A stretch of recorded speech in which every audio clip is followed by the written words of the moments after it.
బట్టల మరకలు పూర్తిగా వదిలించే plant based detergent liquid Elim detergent liquid. నమస్కారం, వెల్కమ్ టు ఐ డ్రీమ్. ధర్మ మార్గం విత్ విజిత కార్యక్రమానికి స్వాగతం. ప్రస్తుతం మనతో పాటు ఉన్నారు ప్రముఖ జ్యోతిష్య వాస్తు పండితులు, లలిత ఉపాసకులు శ్రీ శ్రీ శ్రీ నానాజీ పట్నాయక్ గారు. ఇప్పుడు వారితో మాట్లాడి మరిన్ని విషయాలు తెలుసుకుందాం. నమస్కారం గురుగారు. శ్రీమాత్రే నమః. గురుగారు, పెద్దవాళ్ళు కొన్ని చెప్తూ ఉంటారు. అలా తీసుకుంటే ఇది సామెత అనొచ్చో మరి ఒక పదం అనొచ్చో తెలియదు, కానీ పాపి చిరాయువు అని అంటుంటారు. అంటే దీన్ని బట్టి అర్థమయ్యేది ఏంటి? పాపం చేసిన వాళ్ళే ఎక్కువ కాలం బతుకుతారా? అంతే ఉంటుంది కదా. అంటే నిజంగానే మంచి వాళ్ళు తక్కువ కాలము, పాపులే ఎక్కువ కాలం బతకడం ఇదంతా ఉంటుందా? అసలు దీన్ని ఎలా అర్థం చేసుకోవచ్చు అంటారు? అలా ఏం లేదండి. యాక్చువల్గా అది జ్యోతిషాస్త్రంలో ఉన్న ఒక పాయింట్. ఆ రకంగా పాప చిరాయువు అంటే పాపాత్మలు ఎక్కువ కాలం బతుకుతారనుకుంటారు. తప్పది.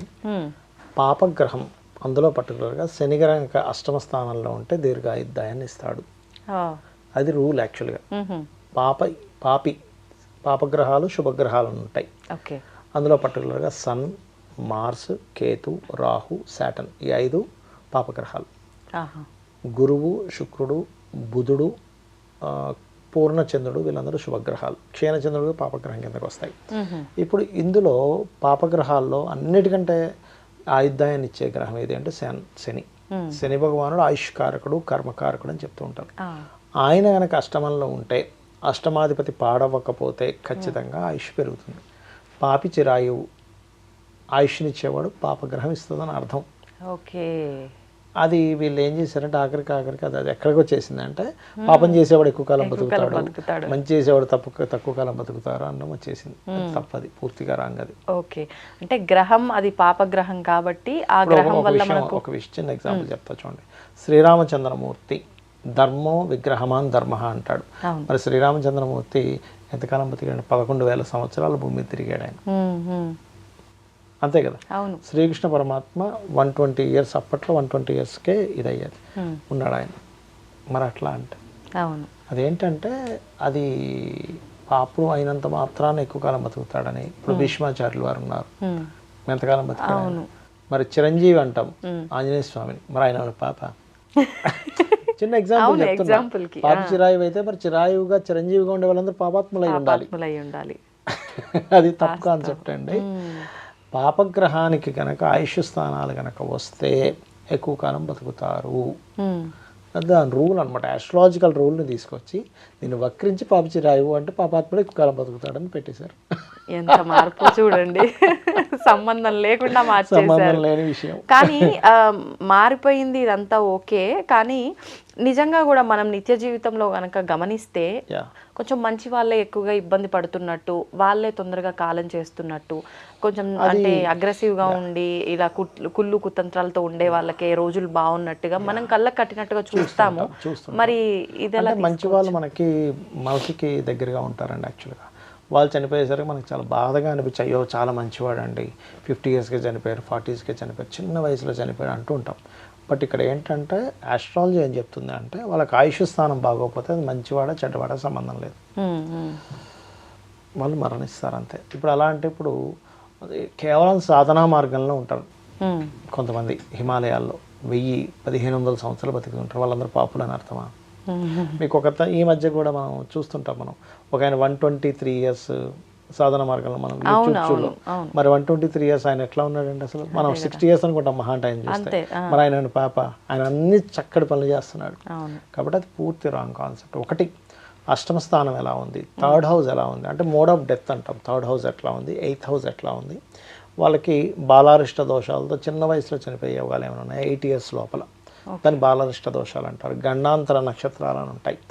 గండాంతర భాగాల్లో జననం జరిగితే కూడా గండం వల్ల అవుతుంది.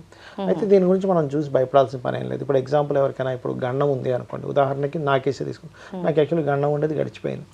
అలా ఉన్నప్పుడు ముందు నుంచి ఒక 6 months 1 year ముందు నుంచి దానికి సంబంధించి దానాలు ఇవ్వచ్చు. దానం ఇస్తే కూడా ఆ గండం నుంచి మనిషి బయటపడతాడు. అంటే మీది మీకు తెలుసు కాబట్టి చేశారు. మరి మాలాంటి వాళ్ళకి తెలియని పరిస్థితుల్లో ఏం లేదు. ఇప్పుడు అష్టమాధిపతి, ఇప్పుడు శాస్త్రంలో ఒక సెట్ ఆఫ్ రూల్స్ చెప్పారు. అష్టమాధిపతి, తృతీయాధిపతి, 12 కానీ 12వ ఆధిపత్యం గడిచిన గ్రహం కానీ 2-7 స్థానాలు దానికి మారక స్థానాలు కనుక వచ్చినట్లయితే ఖచ్చితంగా ఆ జాతకుడికి అప్పుడు గండం ఉంటుంది. ఇది గండం వరకే ఉంటుందా, నిజంగానే మనిషి ఇది అవుతాడా, లేకపోతే మనం రెమెడీ చేసుకుని బయటపడవచ్చా అనేవి కొన్ని ఉంటాయి. మనం అవి డిసైడ్ చేయబడతాయి. ఖచ్చితంగా చేయబడతాయి. ఇంకో విషయం ఏంటంటే ఇతని గండం ఉంది కానీ ఇతని జీవిత భాగస్వామి, అది స్త్రీ కావచ్చు పురుషుడు కావచ్చు, వాళ్ళ జాతకాల్లో జీవిత భాగస్వామి కొంచెం ఆయుష్ పెరిగే యోగం ఉందనుకోండి, అది నలిఫ్ అయిపోద్ది. Okay okay. లేదా పిల్లల జాతకాల్లో తండ్రికి మంచి ఆయుష్ లేదా తల్లికి మంచి ఆయుష్ యోగంతో పుట్టారు పిల్లలు, ఆటోమేటిక్గా వీళ్ళ జాతకం వీళ్ళకి యాడ్ ఆన్ అవుద్ది. అవి అప్పుడు తగ్గిపోతాయండి దోషాలు, మనం ఏం కంగారు పడకలేదు. ఇవన్నీ ఒక ఎత్తు అయితే ఎవరికైనా ఆయుష్ దోషం ఉంది, ఉదాహరణకి చెప్పారు ఎవరో జ్యోతిష్యులు చూసి చెప్పారు, ఏమి టెన్షన్ పడక్కర్లే, హనుమత్ ఉపాసన వాళ్ళని ఖచ్చితంగా దీర్ఘాయుధమంతులు చేస్తుంది. హనుమత్ ఉపాసన, అందులో డౌట్ ఏం లేదు. మీరు చూడొచ్చు, ఎనీ హనుమత్ ఉపాసన చేసే వాళ్ళకి దీర్ఘాయుష్ ఉంటుంది. ఇంకా దానికంటే గొప్పది ఏంటంటే కాళీ ఉపాసన. కాలాన్ని శాసించేది కాళీ అమ్మవారు. మీరు ఈ కాలగర్భంలో కలిసిపోకుండా కాళీ అమ్మవారు కాపాడుతుంది. కాళికాద ఉపాసన చేసే వాళ్ళందరికీ కూడా దీర్ఘాయుద్ధాయం ఉంటుందండి. కాలాన్ని జయించిన వాళ్ళు అవుతారు వాళ్ళు. ఓం కాళికాదేవి నమః సరిపోతుంది.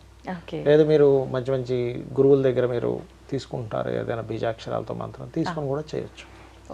ఆ రకంగా కూడా వాళ్ళు ఇది అవ్వచ్చు. అయితే ఒకటేంటంటే ఇప్పుడు ఎవరైనా చెప్పారు వెంటనే ప్యానిక్ అయిపోకూడదు, మనం బయటపడవచ్చు అనే భావన ఉండాలి మనలో. ఎందుకంటే మనకి ఆయుష్ని ఇచ్చేవాళ్ళు గురువులు, తల్లిదండ్రులు, ఉపాసనా పరులు ఆయుష్ని ఇవ్వగలుగుతారమ్మా. మీరు ఆదిశంకరాచార్యుల వారి యొక్క వృత్తాంతాన్ని కనుక చూసినట్లయితే ఆయన ఈ భూమి మీద నడయాడాలి 8 సంవత్సరాలు తిరుగుతానని వచ్చాడు ఆయన. ఆయన 8 నుంచి 16, 16 నుంచి 24, 24 నుంచి 36 వరకు ఆయన జీవించారు. భూమి మీద తిరిగి ఆయన అంతర్ధానం అయిపోయారు. అంటే దాని అర్థం ఏమిటి, అతనికి ఎవరెవరు పెంచుతూ పోయారు. మీరు ఆ సినిమా చూస్తే తెలుస్తుంది, వాళ్ళు ఇంకొక 8 సంవత్సరాలు ఇస్తున్నా అంటారు. అంటే ఏమిటి, నువ్వు గనక భూమి మీదకి ఒక మంచి పని మీద కోసం వచ్చావు, నీ సంకల్పం గొప్పదైతే ప్రకృతి సిద్ధులు, మహర్షులు లాంటి వాళ్ళు నీకు ఆటోమేటిక్గా ఆయుష్ని ఇస్తారు. ఇంకొంచెం ఉండాలి నువ్వు భూమి మీద అవసరం అని. అలా అని మంచి వాళ్ళు చనిపోయారంటే వాళ్ళ అవసరం లేక చనిపోయారని కాదు, వాళ్ళు వచ్చిన వర్క్ అంతవరకే ఉందని అర్థం. ఇప్పుడు చాలా మంచి వాళ్ళు కూడా చనిపోయి ఉంటారు, జస్ట్ 30కి 25కి 40s 50sలో చనిపోయిన వాళ్ళు ఉంటారు. అంత మాత్రం చేత వాళ్ళు చెడ్డవారండి, అందుకే అతని అవసరం భూమికి లేదు కాబట్టి ప్రకృతి పట్టుకుపోయిన అన్నానికి లేదు. అలాంటి 36 yearsకి ఆదిశంకరాచార్యులు వాళ్ళు చనిపోయారు. అలా అని చెప్పని ఆయన అవసరం అంతే ఉంది అందుకే ప్రకృతి పట్టుకుపోయిందంటే కాదు. ఆయన 3వ సంవత్సరంలో అన్ని వేదాలు నేర్చుకున్నారు. ఆయన సకల వేదాలు 3వ సంవత్సరం కల్లా నేర్చేసుకున్నారు.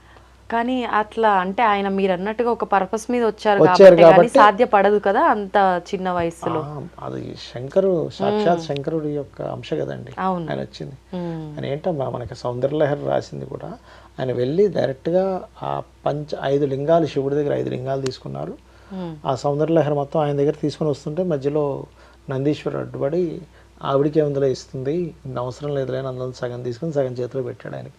మళ్ళీ మిగిలిన సగం ఈయన రాశాడు సొంతంగా సౌందర్యలహరిలో ఉండేటువంటి శ్లోకాలన్నీ కూడా. సో సాక్షాత్ పార్వతీ పరమేశ్వరుల దగ్గరికి వెళ్ళి తీసుకొచ్చి ఇచ్చినటువంటివి ఎన్నో, వాటి మీద ఆయన భాష్యాలు రాశారు. భాష్యం ఎంతో గొప్ప భాష్యాలు రాసినటువంటి వ్యక్తి. కాలభైరవ స్తుతి కానీ ఎన్ని రాశారండి ఆయన. నడిచే శంకరుడు ఆయన, ఇంకంతే, ఇంకా అందులో ఎటువంటి డౌట్ లేదు, శంకర అంశే ఆయన. అలా ఏంటంటే పాపి చిరాయువు అంటే ఆ చిరాయువు కాదు, అది తెలియక అలా నాడు అలా వెళ్ళిపోయింది. అందులోనూ మనం జరుగుతున్న వాటిని పోల్చుకోవటం వల్ల కూడా కొంత మనకు అది నిజంగా నిజమేనేమో అన్న భావన కలుగుతోంది, అంతేగాని అదంతా ఒక భ్రమే. అంతే భ్రమే. ధన్యవాదాలండి. శ్రీమాత్రే నమః. తవ్వండి, తవ్వుతూనే శివలింగం సరే దాన్ని అట్లా కప్పేసేయండి, చూపించదండి. మూర్తి పూజ కాదు, సాక్షాత్ బ్రజేంద్ర నందన భగవాన్ ఉన్నారు మూర్తిలో. ఏమీ ఆశించకుండా ఆరాధించే వాళ్ళు కూడా ఉన్నారా ప్రభుజీ? నిజమైన భక్తి అంటే మనకు తెలియదు కాబట్టి